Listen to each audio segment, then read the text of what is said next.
Yo, welcome to the Gamerovation YouTube channel, and here is a review on Sonic Frontiers.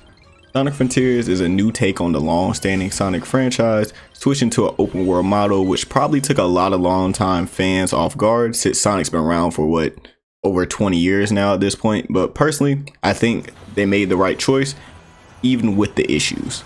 But we'll get into that. Don't forget to subscribe, and without further ado, let's get into it. We'll be splitting this into 4 categories: story, gameplay, sound, graphics, and fun factor. I will also be giving pros and cons on the screen, and we'll add up everything at the end. First up, story. Sonic Frontiers follow the usual cast of characters: Amy, Tails, Sonic, Knuckles, and of course Eggman, and a few others that I won't spoil. Sonic is tasked with saving all his friends from cyberspace, while also saving the what you would call adorable or disturbing, depending on who you ask, the Coco. Overall, it is a Sonic game, so I wasn't expecting a riveting story, but it was serviceable with some great moments and some great character development, especially from characters like Tails. A pro, the game is decently long, about 15 to 20 hours, but a con in the same vein is I wish there was more story per se. I just feel like a lot of that time is kind of fluff with just running around exploring the world without a lot of cutscenes or really things to guide you. So overall, story gets a 6 out of 10. The first thing I want to say about gameplay is there are a lot of ideas shoved in here, and some are brilliant and some kind of fall a little flat. You'll be doing things like mini games to open the map that are pretty varied, random Coco missions that use mechanics you'll never see again, but overall it is enjoyable. The biggest thing with this game is you feel fast and fluid, and you definitely feel like Sonic while playing. Sonic also does throw hands. It's not the most diverse skill tree, but the moves are flashy and over the top, and they're very visually pleasing. Also, the game has some amazing boss battles and mini boss battles with some really cool mechanics. But the world sometimes feels empty due to the size of the islands and the lack of enemies. There's not really any mob type enemies in this game per se. There's not a lot of them. There's really only one type. So I feel like adding that will probably add some fluff to the story, map, etc. You get what I'm saying.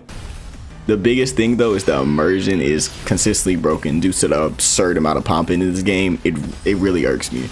You literally cannot see paths unless you're right up on it, and it's heartbreaking because I really think they got the open world portion mostly right due to the fluid gameplay. One place there is no popping though is those cyberspace levels, which are more of the regular 3D Sonic levels. These are fantastic, and I really didn't have any performance issues such as popping, flame lag, anything while playing them. And they're really well designed, and a couple of them I would go back and play again just because I really enjoyed it.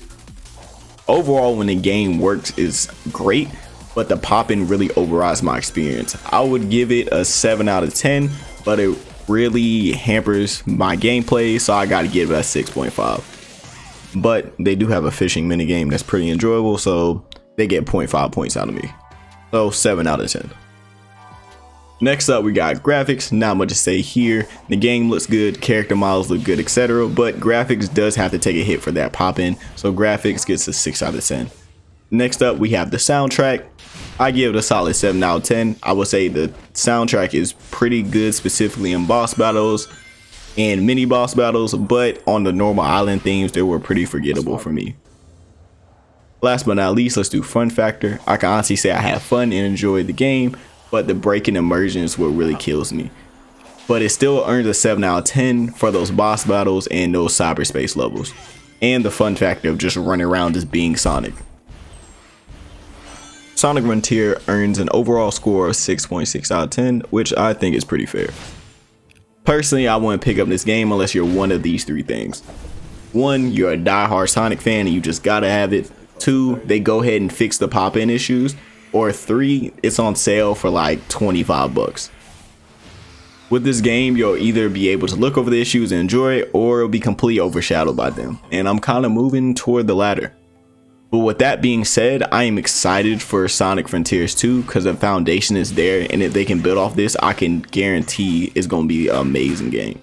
Comment down below how you felt about this game and what I should review next. Thanks for watching, and if you already have the game, here's a video for some tips and tricks. See you later.